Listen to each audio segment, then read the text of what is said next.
Coming up on WUFT's First at 5, students honor a fellow Gator's life and bring attention to scooter safety. Plus, a new look at the lockdown at Butler Plaza is over. We tell you what's on the police report. I'm at Hawthorne High School, where the boys basketball team is coming off of its third state championship in program history. I'll have more on that win with head coach Greg Bowie coming up later in sports. First at 5. From the University of Florida's College of Journalism and Communications, you're watching WUFT News.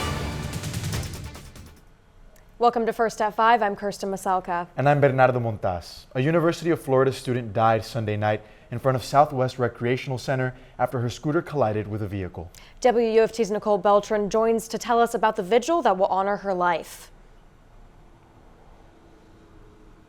Bernie, Kirsten, the UF community is mourning the loss of Nyla Holland. As you can see behind me, students are paying their respects with flowers. They also drew a mural to honor Holland, who died last night in front of Southwest Recreation Center. A vigil will be taking place at the center tonight at 7:30. The university released a statement confirming Holland died March 2nd as a result of the accident. She was a student at the College of Agricultural and Life Sciences, majoring in animal sciences. She planned to serve her country as a U.S. Army officer after graduation. The UF's College of Agricultural and Life Sciences sent an email to all of its students earlier. The email expressed grief and described Holland as soft-hearted and kind and always having the best smile. It also reads Nyla was actively involved in the Army ROTC program at UF, volunteering in sporting, recruiting, and tabling events. A friend of Holland's remembers her as a person with remarkable character, saying Nyla was always fun and easygoing, but most importantly, she was always sweet and kind. Her smile was contagious, and her compassion towards others and myself was a breath of fresh air. A beautiful soul has passed. The University of Florida Police Department tells me that this is still an ongoing investigation, and Gainesville Police Department has not yet replied for comment. The students are taking to social media to encourage people to come out to the vigil and show support to a fellow Gator. Live in Gainesville, Nicole Beltran, WUFT News. After that deadly accident, students are taking precautions. Absolutely. As Nicole said, many of them expressed that last night's events left them in shock, and it's creating more awareness around speed limits for car and moped drivers. A 20-year-old student at the University of Florida, as Nicole said, died in a moped accident late last night. The accident happened on Hull Road next to Southwest Recreation Center. Students say that Hull Road has minimal lights, making driving on the road at night very difficult. Students at the university have since been taking steps to make safer choices when operating their scooters. Seeing everything unfold last night, it's just kind of scary and shows you to really take your time at the stop signs and always look, because you never know how fast a car could be coming compared to you on the scooter going 15-20 miles per hour. Students also say that they would like to see a stoplight installed near the rec center where the accident happened. Friends and community members have been placing flowers near the crash to honor Nyla's life. You may have noticed that the weekend was sunny. Our area enjoyed blue skies both days of the weekend with afternoon temperatures in the cool 70s. But today, skies were a bit more cloudy. WUFT's Matthew Clark is tracking our next weather maker, and he has more on our next round of rain.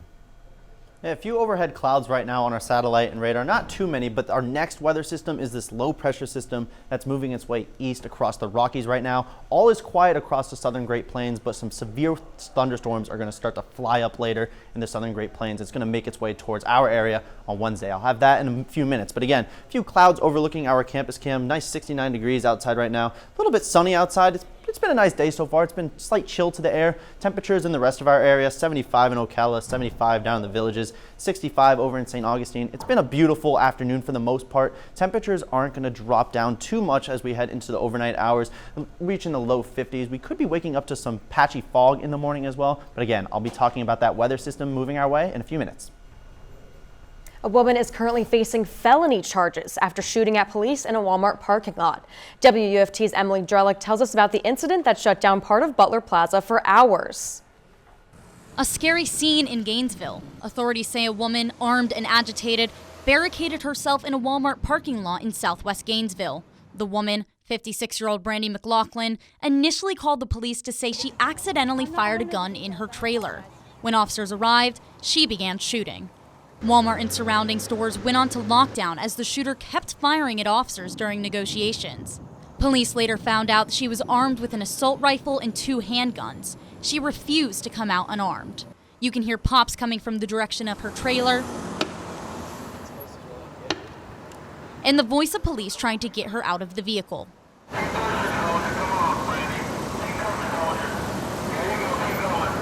The arrest report says McLaughlin seemed to be hearing and seeing people who weren't there as officers tried to calm her down. It was clear that she was experiencing some sort of mental health episode, perhaps even to commit suicide by cop. After nearly 6 hours, officers took her into custody. Emily Drelick, WUFT News. McLaughlin is facing 22 charges, including felony charges of aggravated assault and battery. The state of Florida filed a motion today to keep her in custody before her trial. The Gainesville Police Department is cracking down on drinking and driving across Gainesville. Over the weekend, GPD ran citywide DUI enforcement detail, resulting in 28 traffic stops, 21 citations, 20 warnings, and 2 arrests. According to the National Highway Traffic Safety Administration, 32% of crash deaths involve drunk drivers. Bike riders, this story is for you. Alachua ranks in the top 25 Florida counties for crashes that end in serious or deadly injuries for pedestrians and cyclists. During Florida's Bike Month, Gainesville police have tips to keep you safe on the road. Drivers should look for bike riders everywhere, especially when it's dark out. When you're driving next to a bike, make sure to yield to the cyclist before making a turn. For those on 2 wheels, stay alert and be sure to wear protective clothing and gear. If you need any, GPD is giving away helmets and bike lights throughout the month. For more safety information, you can visit Alert Today Florida's website. The U.S. Postal Service is warning consumers about the dangers of imposter scams and how to spot them. USPS is celebrating National Consumer Protection Week with tips on how to protect yourself from scammers. Imposter scammers work hard to convince consumers that they're friends, relatives, or even work for a legitimate source like a bank or government agency. Then they take personally identifiable information and use it to steal money from their victims. USPS is reminding consumers it will never send you an unsolicited text, and any text or email claiming you have a USPS delivery problem is designed to steal your information. The agency also released the tips on screen as guidelines you can use to keep your money and information safe. A new study shows Florida homeowners have been scammed billions by insurance companies. The report showed companies justified massive premium hikes for policyholders and that the money was taken by company executives. According to NerdWallet, Florida's homeowners pay over $2,600 a year in insurance. The national average is $1,900. The social media industry is asking for their day in court after a preliminary injunction was filed against a Florida law aimed at keeping children off social media. The law was one of the highest profile issues of the 2024 legislative session, with lawmakers saying that addictive social media platforms harm children. But the Computer and Communications Industry Association and NetChoice filed the challenge, contending the law violates First Amendment rights. Former Attorney General Ashley Moody agreed in November to delay enforcement until Chief U.S. District Judge Mark Walker rules on the injunction request. Judge Walker did not say when he'd rule on the case.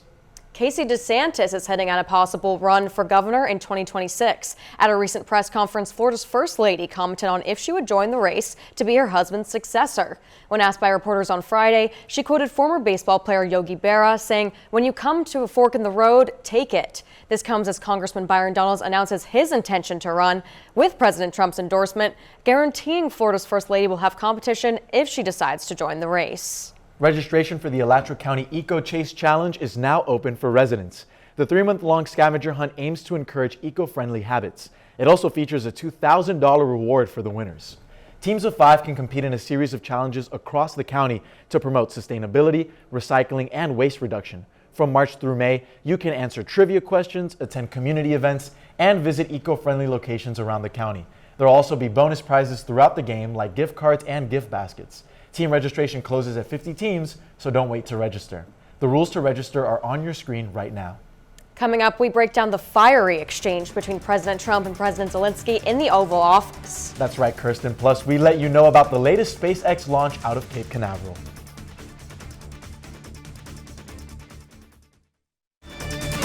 You're watching WUFT-TV News. Earlier today, it was announced former U.S. Representative Lincoln Diaz-Balart has died. Diaz-Balart represented South Florida in Congress for 18 years. His family announced he died of cancer at the age of 70. The Cuban-American Republican played a key role in providing immigration benefits to certain groups from Central America.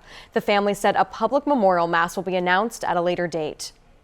In other news, a White House meeting that started out to be a kickoff for negotiation over rare earth minerals suddenly turned into a confrontation between two world leaders. The meeting to discuss a historic peace deal that could have ended the brutal war in Ukraine quickly spiraled into a standoff between President Trump, Ukrainian President Zelensky, and Vice President Vance. The tense exchange was unprecedented in the Oval Office, the room traditionally reserved for diplomacy, capped off weeks of a public feud between the two leaders. Not long after the meeting, Zelensky left the White House without a resolution. A Falcon 9 launches with Starlink satellites at Cape Canaveral Space Force Station. This is the 5th flight for the first stage booster supporting this mission. According to SpaceX, Falcon 9 is the world's first orbital class reusable rocket, and it allows for the reliable and safe transportation of people and payloads into the Earth orbit and beyond. There is a widespread severe risk in the southern Great Plains this evening, all a part of a system that is going to impact us midweek. I'll have more on that after the break.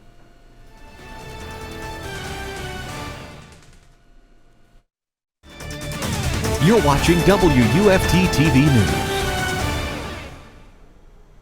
Well, it was such a beautiful weekend here in Gainesville. I really hope some of us at home got to go outside and experience the sunny temperatures. It really was, but I've heard some rumblings of some bad weather on our horizon. Matthew, what can you tell us? Yeah, right now there's a system developing off the east coast of the Rockies. It's going to start to make its way towards us midweek. But right now, it's still pretty nice outside right now. It hasn't been too warm of a day for the most part. It's been a little windy outside right now, 18-mile-per-hour winds. Still got some overhead blue skies overlooking that campus cam. A little bit more cloudy on our west campus cam, though, because those clouds are starting to move in from the west. Still a little bit warmer today than it was yesterday, but still not too bad overall. 66 in Stark right now, 66 in Lake City. It's pretty mild evening. Dinner hour is going to be pretty nice tonight. You know, not too much cloud coverage. Still got some blue skies. Still a nice sunset potentially. As we head into those overnight hours, though, those temperatures aren't going to drop too much into the low 50s. We could have some areas of fog possible waking up tomorrow morning, however. But now what we're tracking, though, is a system that's in the Midwest right now. So there is a severe threat in the southern Great Plains right now. Not much going on in that area right now, but storms are going to start to spark up tonight. So again, live satellite and radar. Not much going on right now in the southern Great Plains. Pretty cloudy right now, but we're tracking this low pressure system that's going to bring all this rain. And as it moves its way further to the east, it's going to drag up a ton of moisture from the Gulf. And this area is just super conducive for thunderstorms, especially supercell thunderstorms that could pack potentially dangerous tornadoes. So pretty much hail, damaging winds, tornadoes, all possible for this region of the southeast, Mississippi and Louisiana, mainly in part of that. And so there's that enhanced risk spanning from the western panhandle all the way out to Texas tomorrow. So this system is going to strengthen rapidly as it moves its way towards the east. So as we head into the evening hours, some pretty strong storms are going to start to flare up tonight, and into tomorrow morning, those storms are going to explode across the southeast, bringing in some supercell thunderstorms. So it's not going to be a lot of rain, but it's going to bring a strong punch as they head into tomorrow night. Again, a lot of strong supercells spanning all the way from the Gulf Coast all the way up into the Midwest. Very strong system. It's going to move its way into our area early Wednesday morning. 4 a.m. Tallahassee is seeing some strong thunderstorms. It's going to move into our area just before the lunch hour on Wednesday morning. So if you're going out to lunch Wednesday morning, that's when those strong lines of showers is going to start to move its way through. But then it clears out just as quickly as it moved its way in. So pretty quick moving system, only giving us a marginal risk. So not too much of a risk as it compares to the southeast. Could see it 1 or 2 tornadoes for the most part,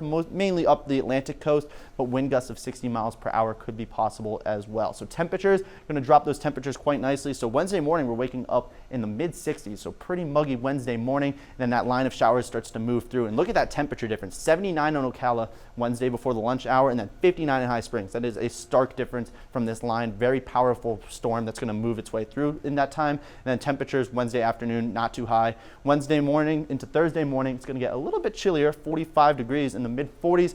And then heating up on Thursday. It's going to be pretty nice out there on our Thursday afternoon before we start to warm up on our Saturday and Sunday. Could see some rain this weekend as we head into next week. Coming up in sports, we'll hear from Hawthorne boys basketball on their state win. And I'll give you a local reason to celebrate the Eagles Super Bowl win. This and more after the break.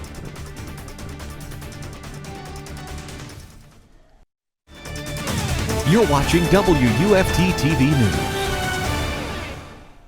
Welcome into sports. I'm Issa Rivera. Hawthorne boys basketball won their third state title in program history this past weekend. The Hornets defeating the Scorpions in the FHSAA Rural State Final, and WFT's Jack Meyer is over at Hawthorne High to reflect on the win. Yes, Issa, the Hornets are still basking in the glory of their third state championship in program history. I'm here with head coach Greg Bowie and Hawthorne leading scorer Chasen Wilson. And I got to ask you, coach, how does it feel to be a champion again? Feels great. We won it in 2020. That was an awesome feeling, and to win it again on Friday night, the feeling never gets old. Just what was that environment like for you guys, just watching as everything unfolded? It was great. It was an intense game. We played well defensively, and probably around about the 2-minute mark when things kind of settled in, and I was kind of like, yeah, we just got our second title, and the emotions was running high. I could see my players, the excitement, and you can hear the fans cheering and yelling. It was awesome. That's awesome. And then, Chasen, you guys endured your fair share of tests in your postseason run, 2-point win over Williston in the regional final, but then you won your last 2 games in states by 20 or more points. Just what lit a fire under you guys as you entered the home stretch? Yes, sir. Really, it was just our preparation when it comes with practice and just our mentality going into states. So, we came in knowing we worked hard in practice and also just being ready to go, you know what I'm saying? Awesome. Well, thank you, Coach, and thank you, Chasen. Reporting live from Hawthorne High School, Jack Meyer, WUFT Sports. Alrighty, for football fans in Tampa Bay, Miami, and Jacksonville, not winning the Super Bowl this past season is definitely a disappointment. But that doesn't mean that there aren't Super Bowl celebrations occurring within the state. I went to one such celebration this past Saturday.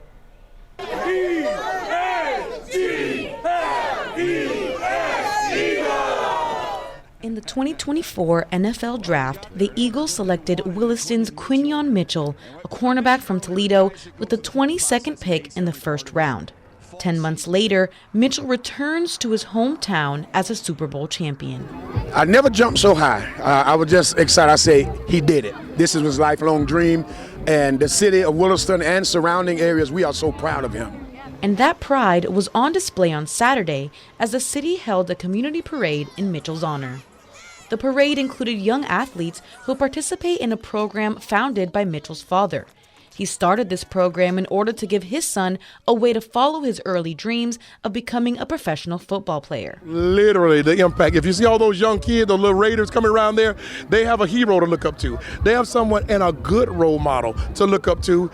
In a speech following the parade, Mitchell and other members of the community spoke about the ups and downs of his journey to becoming a Super Bowl champion. I got sidetracked, wasn't handling my responsibilities and stuff like that, and it caught up with me on the back end. But man, you got to handle your responsibilities, and it's all about relationships, your character, how you treat the next person, Those values are what he classifies as the foundation of his journey to the pinnacle of his sport.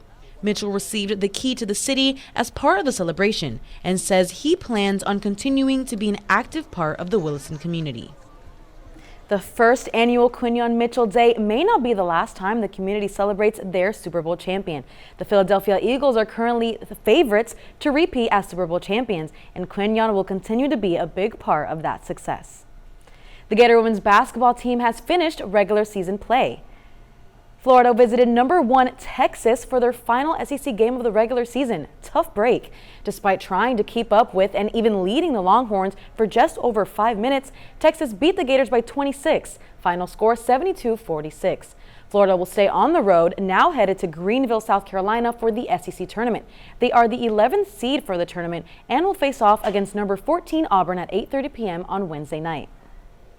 Good news and bad news for Gator men's basketball this Monday. Let's get the bad news out of the way. The Gators fell to #5 in the latest AP poll earlier today, even after defeating 12th-ranked Texas A&M over the weekend.